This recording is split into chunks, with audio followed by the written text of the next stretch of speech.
দুর্নীতিবাজদেরকে একটি প্যাকেজ দিয়েছে। প্যাকেজটি হলো, আমাকে ক্ষমতায় রাখার জন্য তোমার যা করার আছে তুমি তাই করবা, আর আমি ক্ষমতায় থাকলে তোমার দুর্নীতি ঢাকতে যা করা দরকার আমিও তাই করব। এর জন্য দুর্নীতি করে, চুরি করে, বাটপারি করে, লুচ্চামি করে, হাজার হাজার বিঘা জমি করে এদেশের আইন শৃঙ্খলা রক্ষাকারী বাহিনী কিচ্ছু দেখে না, গোয়েন্দা সংস্থা কিচ্ছু জানে না। এইটা কি সাধারণ জনগণ বিশ্বাস করে? এইটা বিশ্বাস করবার কথা না। বিরোধী দলের নেতা কর্মীদের পিছনে গোয়েন্দা সংস্থা যেভাবে লাগিয়ে রাখা হয়, আইন শৃঙ্খলা বাহিনী যেভাবে লাগিয়ে রাখা হয়, তারা ডান থেকে মাথা ঘুরিয়ে বামে তাকালেও আইন শৃঙ্খলা রক্ষাকারী বাহিনী জানে, এই গোয়েন্দা সংস্থারা জানে। কিন্তু এই নজিরবিহীন বেনজিররা হাজার হাজার বিঘা জমি কিনে এই হাসিনার দেশ গোপালগঞ্জ কিনে নেয়, কিন্তু গোয়েন্দা সংস্থা জানে না, দুদক জানে না, কেউই জানে না। এইটা বিশ্বাস করবার জায়গা নাই।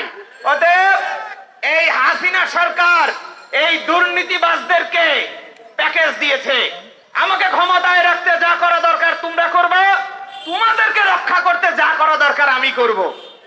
এই হইল হাসিনার প্যাকেজ।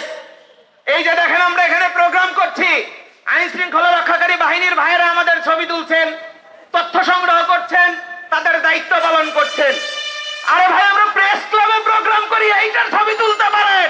আপনার মাথার উপরে যারা পয়সা রয়েছে, গোপালগঞ্জ সহ কিনে ফেলে, বাংলাদেশের এক প্রান্ত থেকে আরেক প্রান্ত কিনে ফেলে, আপনার মোবাইলে ছবি ওঠে না?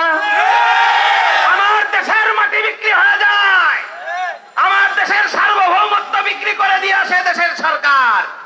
এই গোয়েন্দা সংস্থা কি করে? এই আইন শৃঙ্খলা রক্ষাকারী বাহিনী কি করে? এই জনগণের ট্যাক্সের টাকা এদেরকে পোষা হয় কেন? যাতে করে তারা এয়ারপোর্ট নিরাপদে পাড়ি দিতে পারে। এই বেনজিররা, এই আনাররা, এই যে যাদেরকে দেখতে পাচ্ছেন, এরা যে বিভিন্ন জায়গায় জমি জমা কিনেছে, এরা নিজেরা একা একা করতে পেরেছে? ওইখানকার আইন শৃঙ্খলা রক্ষাকারী বাহিনীতে যারা কাজ করেছে, যারা ওইখানকার প্রশাসনে কাজ করেছে, তাদেরকে দিয়ে মানুষের উপরে জুলুম নির্যাতন করে তাদের কাছ থেকে বাধ্য করা হয়েছে এই জমি কেড়ে নিতে।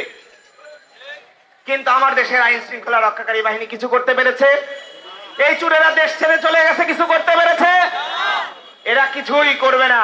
ওই যে শুরুতে যেটা বলেছি, এইটা হাসিনা সরকারের প্যাকেজ। এই হাসিনা সরকারকে ক্ষমতায় রাখতে যা করা দরকার এরা করবে, আর হাসিনা সরকারও এদেরকে রক্ষা করার জন্য যা করা দরকার করবে। অতএব আমাদেরকে প্রস্তুত নিতে হবে, আমাদেরকে প্রস্তুত হতে হবে। এই দেশের মাটি আমার, আপনার, আমাদের সকলের। আমরা যদি এই দেশের মাটি রক্ষা করতে না পারি, আমরা যদি এই দুর্নীতিবাজদেরকে ধরে বিচারের অধীন করতে না পারি, এই হাসিনা সরকারকে দিয়ে সেটি সম্ভব না।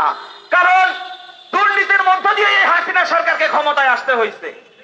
14, 18, 24 ভোট চুরি করে ক্ষমতায় আসতে হয়েছে। তাহলে এই দেশের অর্থ সম্পদ যারা চুরি করবে তাদেরকে এই চোর সরকার কি বলবে? এই ভোট চোর আর এই টাকা চোর, ব্যাংক চোর, এরাও সব মাস্তুতো ভাই। অতএব এদের হাতে দেশ নিরাপদ না, আর এদের কাছে বিচার চাইও কোনো লাভ হবে না।